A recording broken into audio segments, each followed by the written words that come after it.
Good morning, everybody, and great to be with you. Brian Walker, Retail Doctor Group, and fantastic to be here with our friends in Wimmera for our Fit for Business webinar series. We've had a little bit of a break, so I hope everyone's refreshed, and we'll pick up a little bit on some of the themes and move today really into building what we call omni-channel. An omni-channel retail for any retailer of any size is all about having a website, a retail store, and how they work together.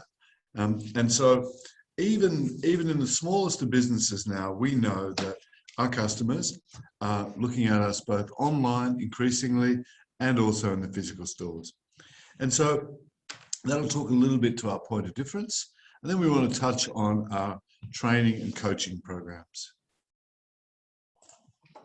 So as always in this series, in episode number 5, what are we trying to achieve together? Well, we want to provide you with some practical, relevant learnings. Certainly talk a little bit about what's going on in the industry and help you with that knowledge, using our Fit for Business implementation tips, and also help you plan out the future of retail. So just to recap, in our first webinar, we looked at strategy, building the business from the end game, if you like, really trying to drive value in your business such that a buyer or the next generation can enjoy and build on what you've been building, and that you can have a nice return for your efforts. We talked a little bit at the time through COVID, of course, and those basic standards still apply, but of course we're starting to move through that cycle, we trust. We looked at building our brand. Today, we're going to move more into this area of omni-channel websites and so forth. We looked at social media. We certainly looked at our point of difference, how to build our great visual merchandising displays, customer navigations, and how to build that increasing sales and service level. You might recall we looked at benchmarks. We looked at charts to manage individual sales team performance and team performance. And then we moved into the area of stock or inventory, and crucial to link your inventory purchases to your sales history and your sales forecasts. We looked at something called category management, which of course was the retailers planning categories, purchasing categories, selling categories, replenishing categories. And then we looked at inventory metrics. You might recall stock turn, sell through, and so forth, because they are your big working capital models, and that's where a lot of our money goes, in stock. So how do we maximize our gross profit, maximize our cash flow, minimize our aged stock, and buy to what our customers want, and increasingly buy to product that is unique for us and that is not easy to copy. Then we had a look at our physical, which of course is understanding our numbers. We had a bit of a look at cash flow. We had a look at profit and loss. We had a quick look at the balance sheet. But critically with profit and loss, it's always about planning out, measuring and knowing what numbers move the greatest amount of impact to your business. We looked at operating costs and ratios, and we looked at understanding benchmarks. So, you know, if you're a specialty fashion retailer, doing $8,000 a square meter in your street, how does that compare? And then today we're going to look at omni-channel, and this is what I want to focus on today, how we build this omni-channel piece. Recap of last session, well, I think I've done that, including previous sessions. So today, ladies and gentlemen, building our omni-channel offer, building our point of difference. Now, I don't know who came up with the name omni-channel, but I guess omni being pretty well what it is. It really is this idea of a business strategy that allows us to have a website, allows us to have a physical store, allows us to be able to be to do business and to be contactable in all sorts of different ways. And we know, for example, that up to 4 hours a day is now spent on a smartphone as a customer. And so when your customer wants to interact with you, they're going to look online, and particularly around your mobile website, which is a normal website, but configured for mobile, and that's pretty standard now. They're obviously going to look in store. And then they'll also contact you through email, social media, if you're that developed and you have a database. one of the first pieces is to contemplate is this idea of how do customers find us when we're closed? And that's the role, particularly for our businesses, of having a website. So what are some of the implementation steps for a fit omni-channel retail business? Well, we should by now be starting to think about having a database if we don't already, collecting some data, and particularly if you can, linking that data to your customer purchase and building customer history around the products, around the categories, and they in effect start to build your next buying plan. You do want a bit of a broader view, and it's interesting because we're asked to do more now as retailers around technology and around data than we've ever been asked to before. But if, for example, online retail in the country is currently averaging 15%, and it's an average, then what's interesting around that is that if we don't have that, in theory, we're losing anywhere between 5 to 15 or perhaps more percent of business now because it's moving online. Now, let me reiterate, if I may, the physical environment is still the jewel in the crown. It's still the hub. Never ever deter from this idea of having separate channels, and omni-channel means how it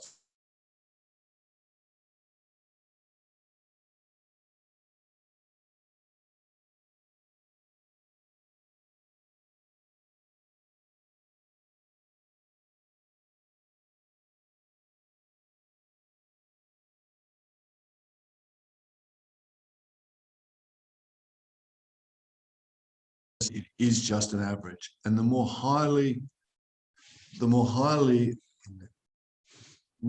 engaged we are with our customers, the more involved we are through our physical stores. Having a good point of sale system is critical. You want to be able to understand, use it for a database, use it to collect data. That's important. Increasingly build personalization into your offer, which I'll touch on. The internet and the development of mobile devices have revolutionized the retail sector, and it enables customers to research and shop at their convenience anytime, anywhere. And we're moving through this transformation. We originally started with very much this single channel, one shop. Then we moved into multi-channel, and that's really the shop online. And of course, people could read about us, classic advertising, newspapers, and so forth. It's still very relevant. But now we add this omni-channel development. And that's thinking about your business and your retail business as a brand. And when you think about it as a brand, it is about how do I make my brand available 24/7. And we know, and luminaries such as Harvard Business Review tell us that an omni-channel customer is likely to spend 4 times more. They've invariably been looking at you online, researching what you have to offer, looking at social media posts around your business, getting social opinion through those posts, courtesy of Google and search engines such as Google and Amazon, and really getting a pretty good profile, and also by courtesy of visiting your website, self-educating, learning about what you do and what you have, why your product range is beneficial to your customer or to those people. And now in the days of Afterpay and the days of all these different channels, we've got different payment methods. We think about how our customers can we make it easier for our customers. And no matter how they interact with you, it's seamless to them. I think that's an important distinction. That if we just help maintain a shop front and nothing else, or a business without a website, we are not allowing our customers to research us and not allowing our customers to buy from us, which means they'll go elsewhere.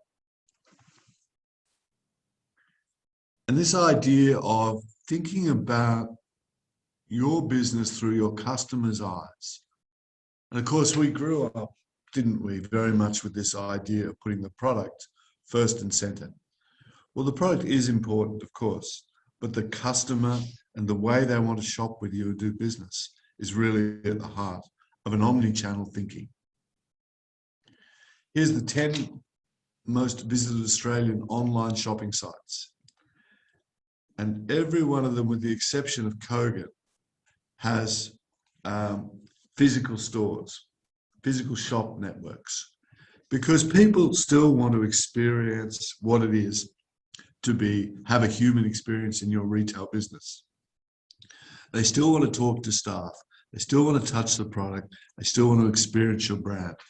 Online gives you the ability to provide a broader environment for them to look at your business, an entree into your shop if it's done well, and the ability to collect great data, and of course, the ability to sell online. So number one, we're living increasingly in the days of data. I imagine many of us by now would be getting messages from our retailers, be it text, be it email, be it in whatever way it is, because retailers are now thinking about data and collection of data, a better customer experience by understanding your customer. So do think about it now that every time a customer visits our store or comes online, we've got a valuable opportunity to capture great data, build that into a nice little database, and then link those purchase histories and that cycle of who these people are to prompt further purchases from these people. And of course, it may be as simple as just sending them a birthday card or a birthday wishes, depending on your business. So that using data is an important part of a retailer's offer. We know that customers interact now through advertising, social media, website, e-commerce, brick and mortar stores. Now, of course, you know, in the good old days, we didn't have to think about this much. We put an ad on the press, we put an ad on the local TV or the radio, and that's what we would do. Now, you know, if you're a retailer who has a single shop, you still probably got 10 hours a week of additional work in terms of building a social media platform or profile, building your website, which we'll touch on, and integrating and building in a good point of sale system and integrating all these pieces. Because what we're really looking for here is increased loyalty, better conversions, that is into sales, and more word of mouth advocacies. And if you think about, you know, if we're having a night off and we're heading to a restaurant, what's the one thing that we do? We go online and we look for the restaurant. And what do we look for? Well, we look for social ratings about the restaurants. Did other people enjoy it? Was the product great? Was the experience great? And most of all, would they recommend that restaurant? And if it rates highly, we're attracted. If it rates poorly, then of course we're not attracted. And this is the other topic around the changing world we're living in. People's opinions can be posted exponentially on social media, and that occurs. Because you see, we're seeing at a really macro level this relationship between consumers, the availability of digital technology, and of course it's changing the economic model. And what's interesting and to some degree insidious about it is that we could be anywhere and think, that's interesting. I'm not set up on a website. I'm not doing all the things that the retail doctor is talking about. And my business is holding up to last year. Or in some cases, my business is down 5 or 10%. And I think that could be the weather, or I think that could be increased competition. But it probably is consumers using technology to shop you and to shop competitors, and perhaps possibly moving away. This is the paradigm, ladies and gentlemen. You know, we all grew up in retail very much concerning ourselves with how to bring the customer into our shop to the point of sale and how to build our brand around that. Now we need to reverse it. How do we bring the point of sale to the customer? And right now in shopping centres all around the world, shopping centre managers and owners are contemplating this very topic, and they're evolving as well. So But I do increasingly make the point the physical space is critical. It's how it's used within that ecosystem or that omni-channel approach.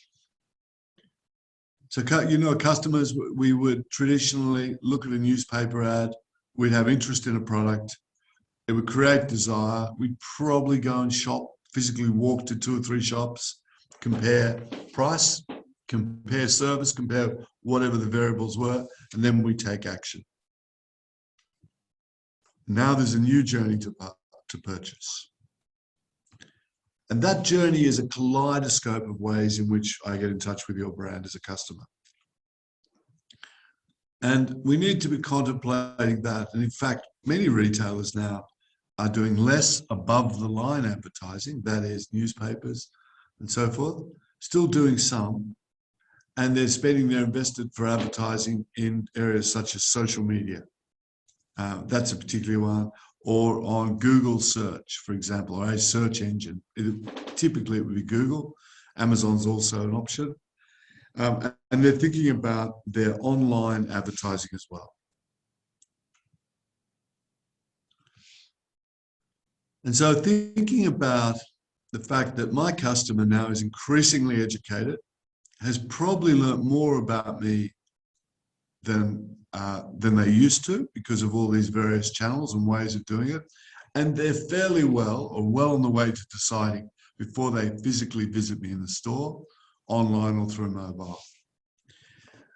And when I leave your store, do I get invited onto a database? Do you have my information?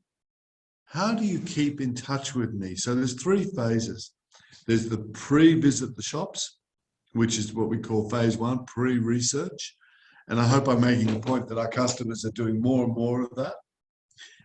And by the way, that pre-research is not statistically just about younger people doing it. It's actually also, we're seeing great skews towards older people, more mature people who are using their evenings. In fact, free-to-air TV stats showing us that that is decreasing in overall usage relative to the increase on online visitation, Google searches and product searches. And so that's the first phase. The second phase is the consummation in store. And are we doing all the things that we talked about in store? Those great windows, that great customer service, great sales and service selling skills, great customer navigation, unique product, all the things we've talked about on the journey so far.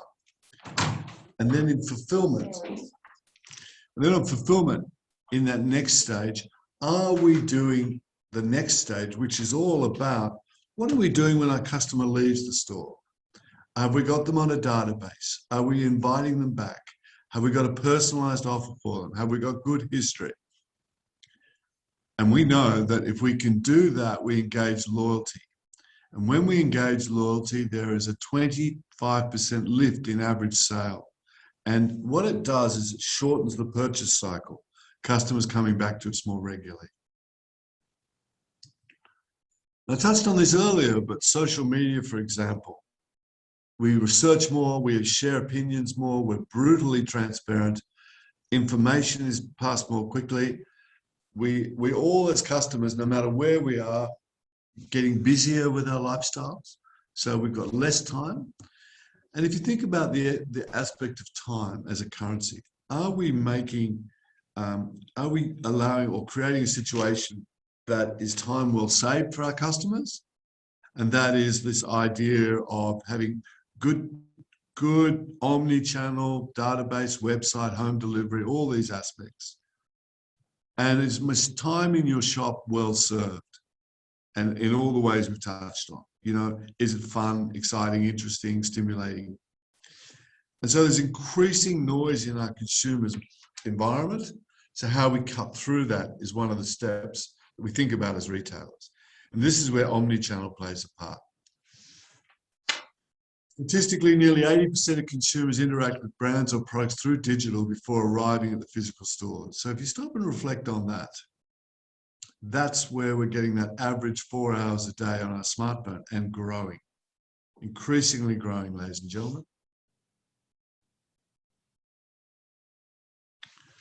So how do we start to integrate that?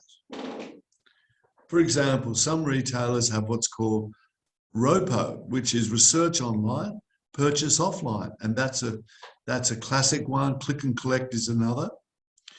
And we want our online presence, our websites, to make it easy for our customers to research and compare, because they will.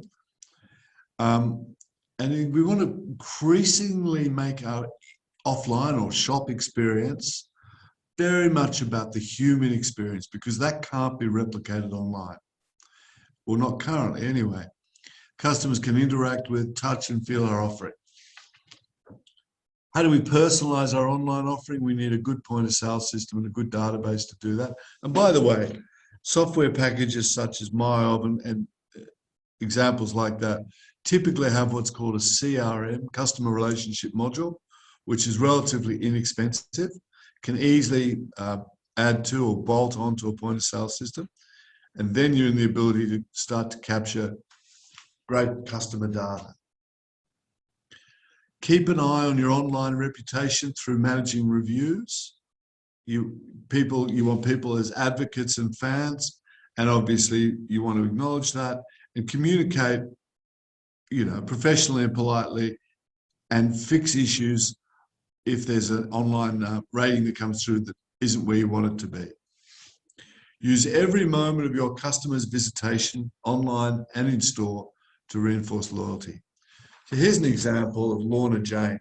This is actually, interestingly, quite a pioneer, but here's their Facebook, here's their online social media to the left, which is an app.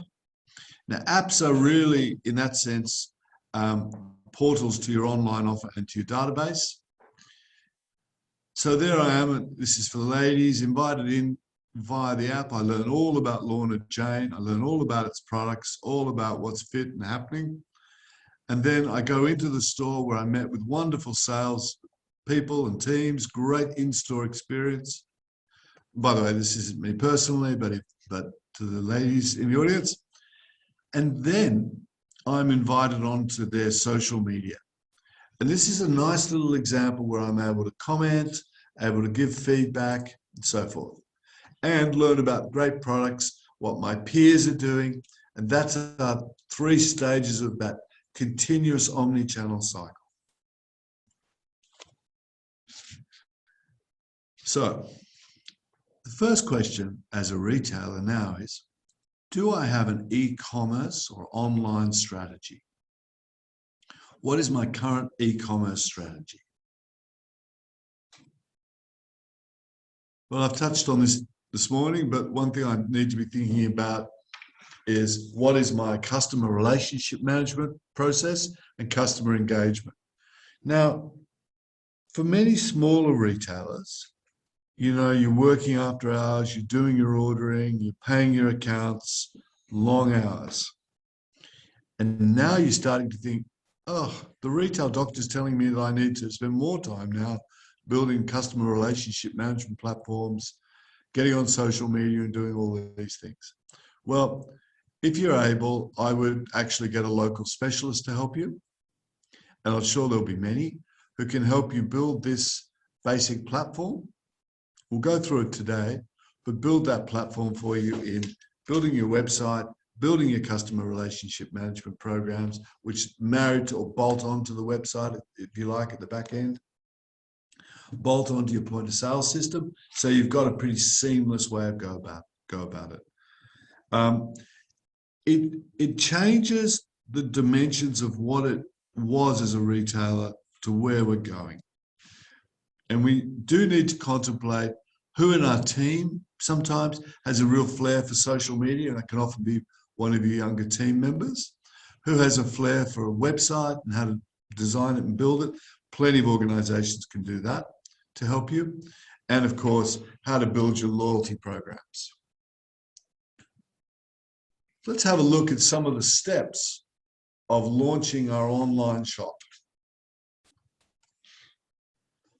Well, there are many e-commerce website builders, and for many of us who haven't started this journey, it is imperative.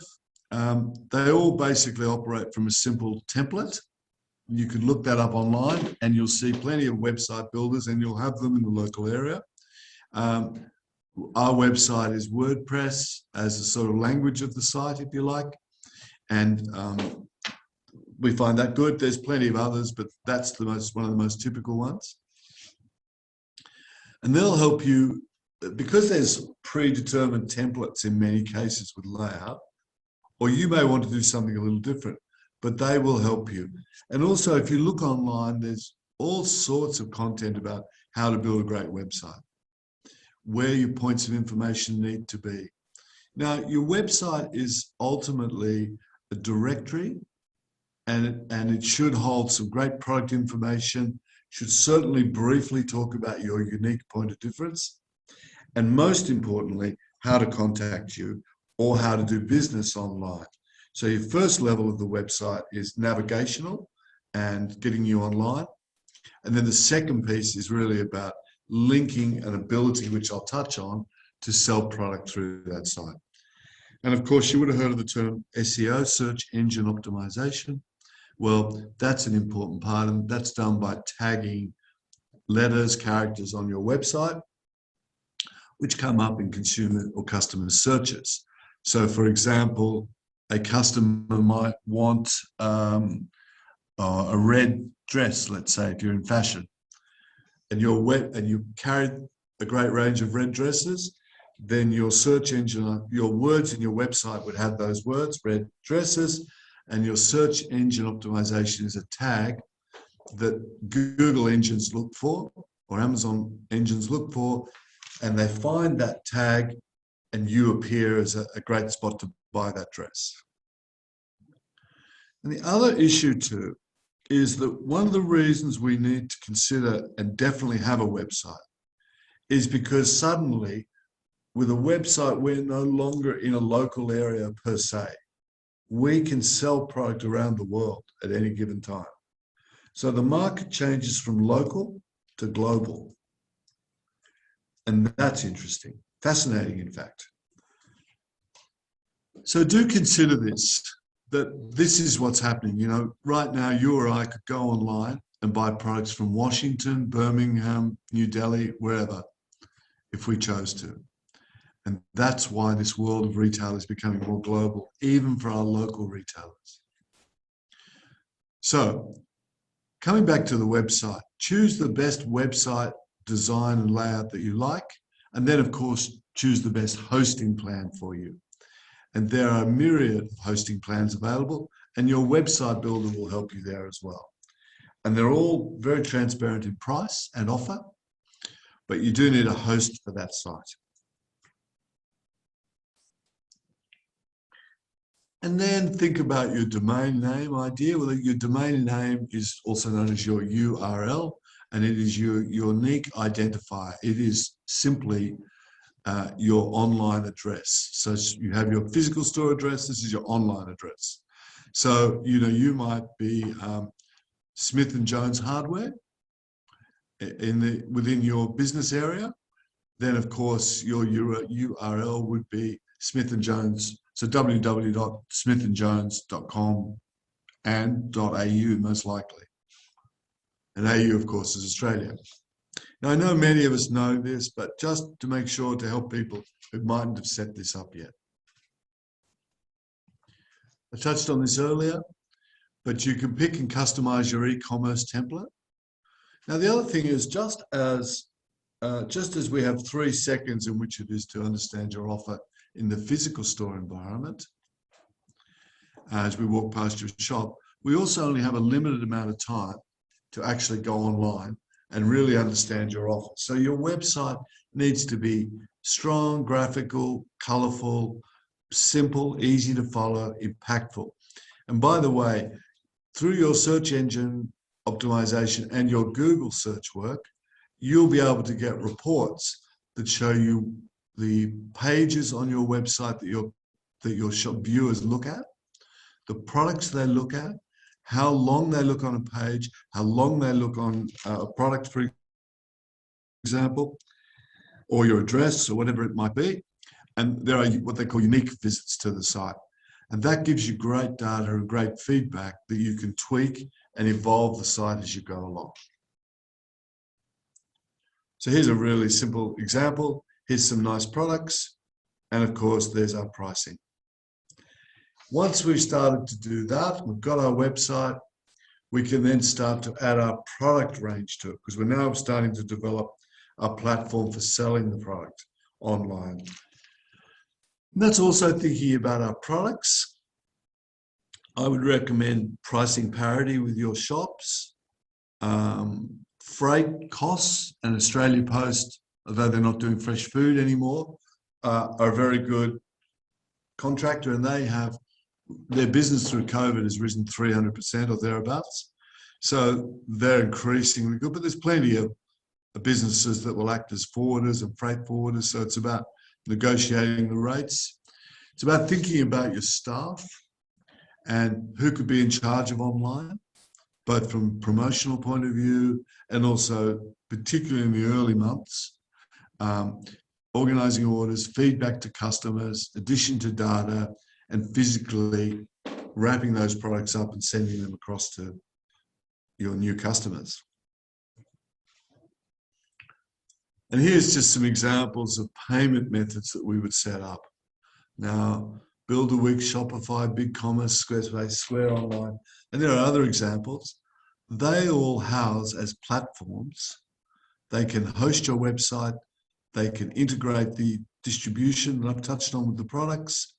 They can provide you good platform data about customers, your customers, and they can facilitate a whole wide range of payment methods for your customers. So if I took Shopify, who we know well, they will facilitate transactions online in PayPal, Stripe, Apple Pay, Amazon, and so forth.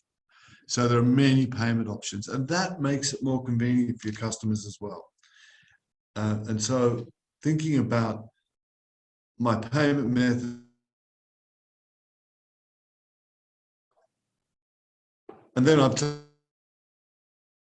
that's important, what your offer is, am I competitive, making sure that you've got great shipping partner.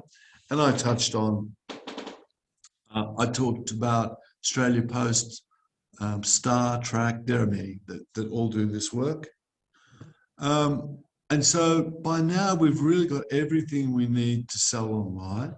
Plus, we can now start to advertise it in our stores, on all our messaging, all our advertising. Visit us online, shop us in store.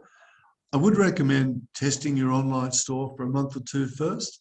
Make sure it hasn't got any great glitches to it, that it's smooth, it's getting visitation, and that your actual search engine's working and everything's in place. Now, you can set yourself up with a website offer for, you could probably get yourself up and running for less than $5,000 quite easily. If you do all the bells and whistles, you'd probably start to look at closer to 15 to 20,000. But the fact is, up to 15% on average, and we think that'll come back a little bit post-COVID, and remember it's an average, is done online. And in some cases, particularly in more commoditized value end of the market, up to 40% is done online. And as a general comment, the more touch and relationship and uniqueness and destination in our product range, the more it relies on that physical experience. And the other thing about the physical experience is we need that to buffer our margins, because if we just go online, it's a pure volume play, which means it's going to have an impact on our margins by reducing our individual margins typically when people get into price competition. And so what we want to do is build out that omni-channel offer. So I've talked today about no matter how big of the business, we do need to have an omni-channel view of the world and provide that service and that environment for our customers. And, you know, I remember this quote once, someone said, putting an online website onto your business is like adding a room to your house. It's not actually like adding a room to your house. It's like rewiring the house. So increasingly, we will talk less about channels, less about the shop, less about online. We'll talk about your brand, and we'll talk about your mindset of this customer centricity. It does add more work though, and we have to think about our team and our resource and how we go about it. I talked earlier about business information systems, sometimes also referred to as point of sale. And there's always been this little bit of nomenclature confusion with point of sale, because point of sale does refer to business information systems. It also refers to advertising campaigns and content in shop windows. But for now, it's business information systems. So what basic information systems do I need? Well, here's how a classic retail management system helps. For your online store in-store or online, an order is automatically received, the stock is allocated to that order, and the customer contact details are captured. So this idea of stock becomes seamless. In other words, I've got some in the store, I've got some in a warehouse, but I've got a view to where as long as people count it correctly, code it correctly, sell it with the right SKU, I've got accurate inventory across my channels. Or if I'm just selling my online stock out of my physical store, it does exactly the same as it would as if you were selling it in store. And that is classically auto replenishment, sell one, reorder one. Gets near minimum reorder level, tells you to place an order basically. The order is shipped to the customer, and the warehouse, which can be your store or could be a physical warehouse, takes a live view of the order. All paperwork's automatically done. It has a relationship with your accounting software, which is your general ledger. So it's fundamentally crediting cash, debiting the inventory item. An automated email goes to the customer. And of course, you've got that great database to continue to send out your marketing emails. And then the customer has a great experience. The correct stock is always available, and that's critical. You know that frustration when you've ordered online and it's an out of stock, or you go into the shop and it's an out of stock. So we touched on category cardio, but getting that inventory modeling is a very important part of this. But what this also allows us to do is personalize messages. So my message is, Brian, great to see you again. Hope you like this product. And, you know, as per the jeans you bought last time. And by the way, we've got a new range of shoes coming up. Think you're going to love them, and some information about them. And so I started to get engaged because we build this relationship in the store, which we've always had, and you build it online. And remember, I could be in Washington, DC, doing this with you. Look, this is a little complex, this particular slide, but what it's really saying is this is the back end sorted out. So with our online platform and our Shopify, or however we do it, we've got integration between all our aspects of stock, point of sale system, sales promotions, and so forth.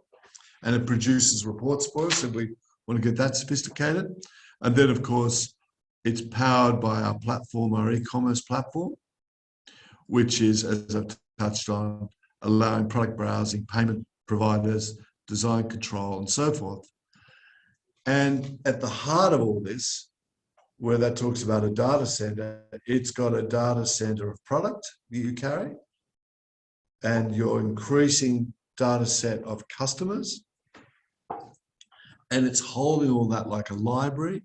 It's integrating it in real time, processing it in real time, and giving you the ability to have great data to capture, and great ability to ultimately predict what your customers are doing.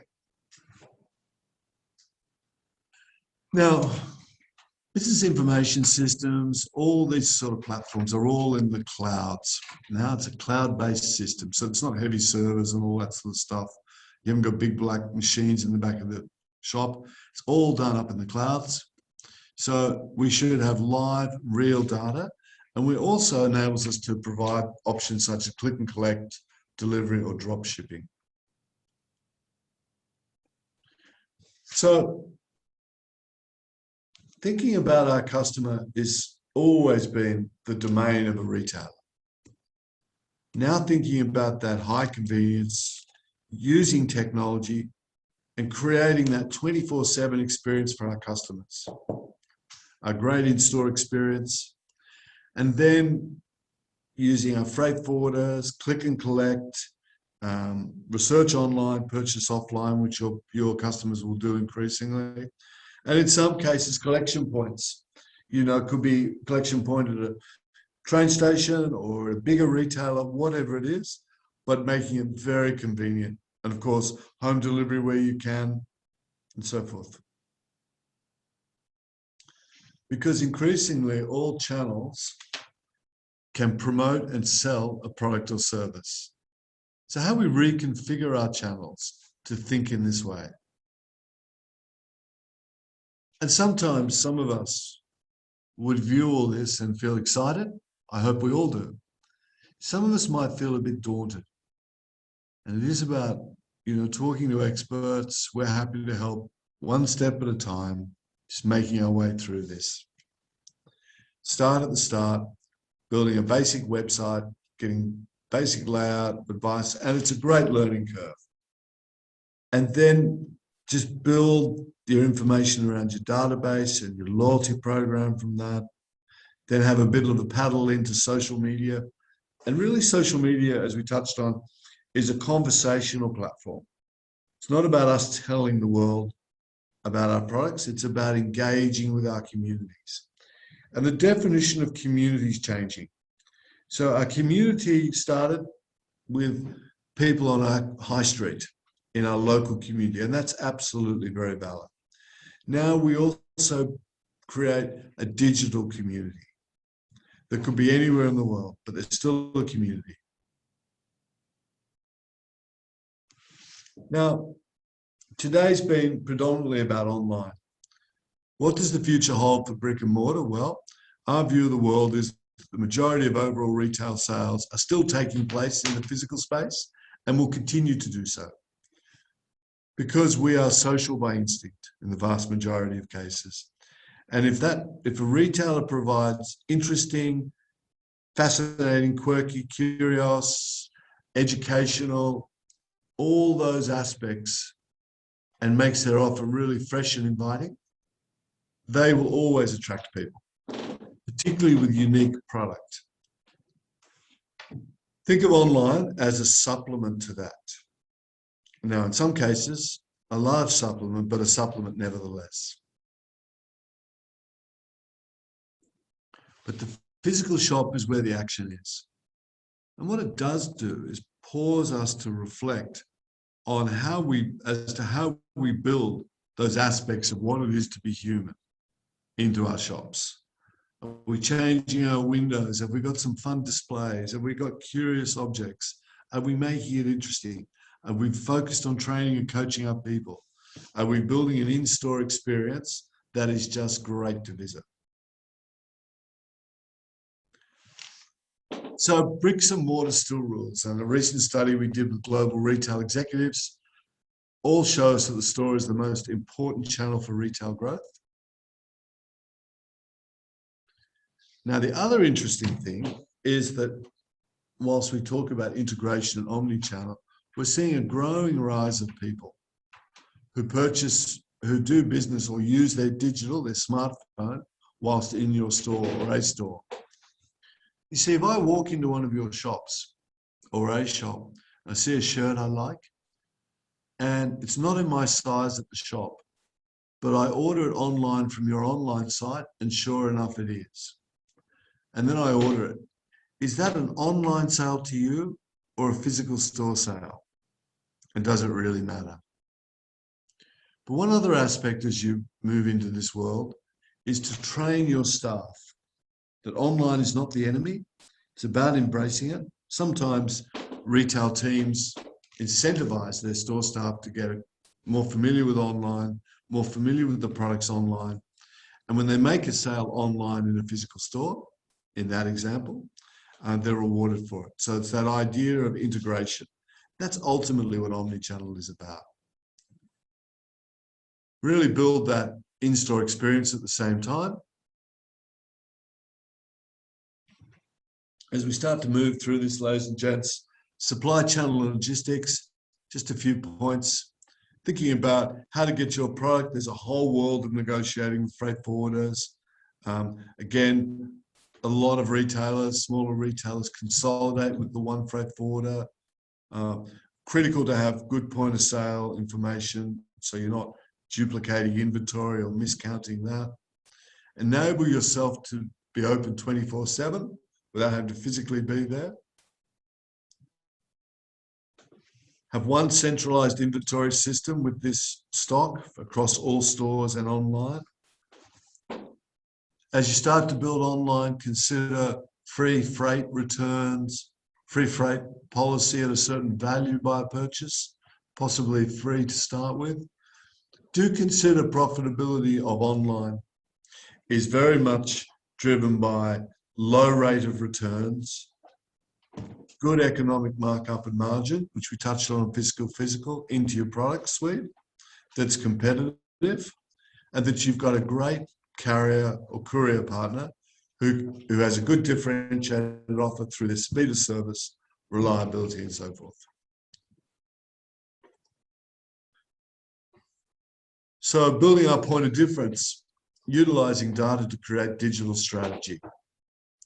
What you've gleaned today, and I hope through this program to date, is that the basics of great retail never go away. But now we have technology as the great change information. More focus on business information systems.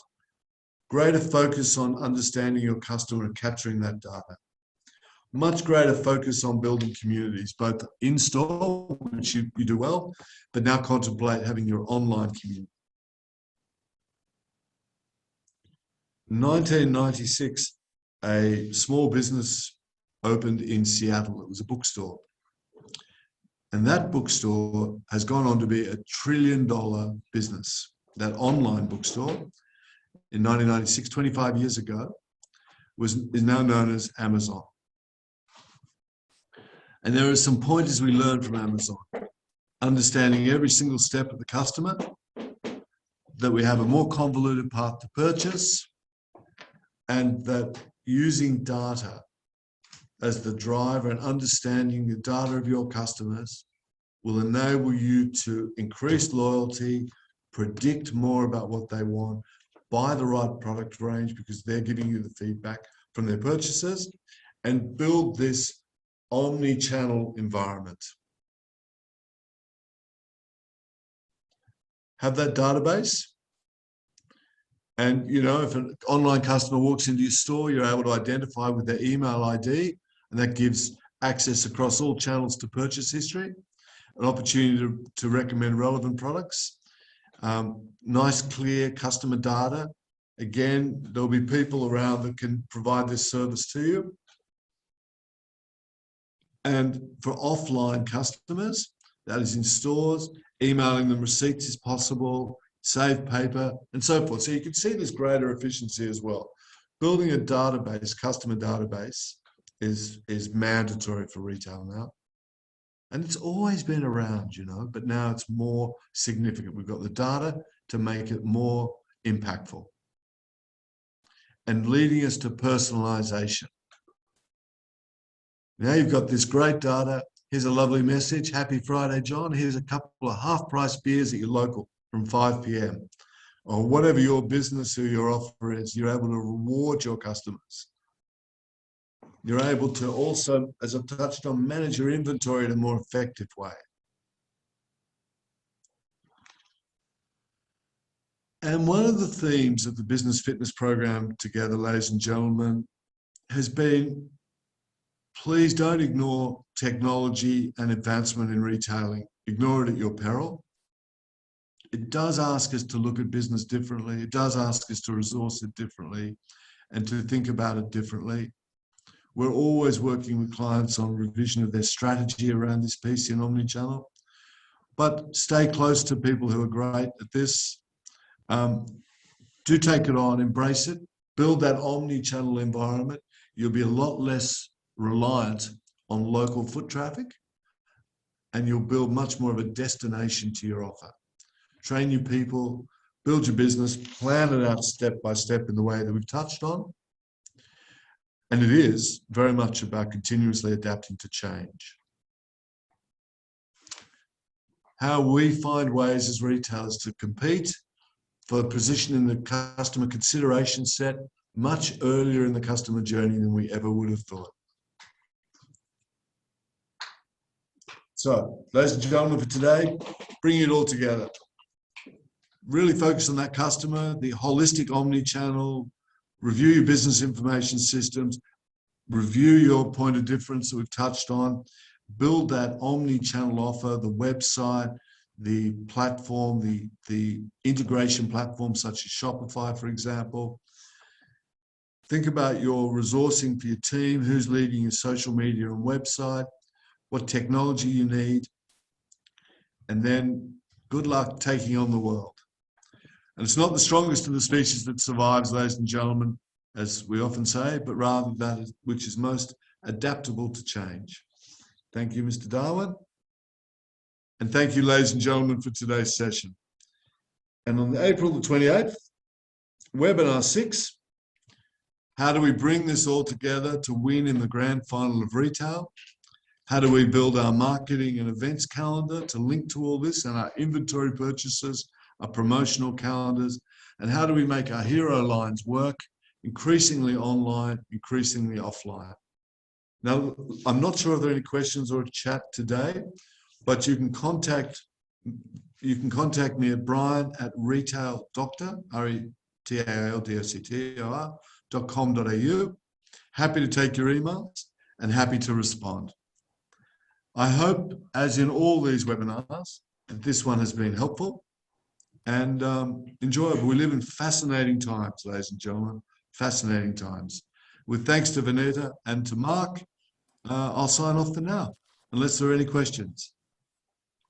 No questions this morning, Brian. Thank you again for a fantastic educational session, and I hope that's given everyone some inspiration for the rest of the week. And we look forward to joining you next week. Thank you very much, everyone.